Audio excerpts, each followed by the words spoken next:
Collision Avoidance Assist detects vehicles or pedestrians in front of or behind the vehicle and assists with braking to help prevent collisions.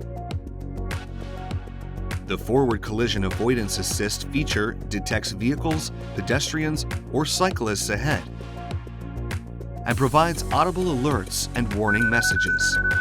If it determines that a collision is imminent, it assists with braking to help avoid the collision. At intersections and on multi-lane roads, the system can assist with braking if it detects a risk of collision with a vehicle ahead. It also provides evasive steering support when changing lanes if there is an oncoming or lateral vehicle. If vehicles, pedestrians, or cyclists are detected in your lane, the system will assist with evasive steering. Blind Spot Collision Avoidance Assist detects vehicles approaching the blind spot or from the rear lateral at a high speed and alerts the driver. If a potential collision risk is detected, it also assists with braking.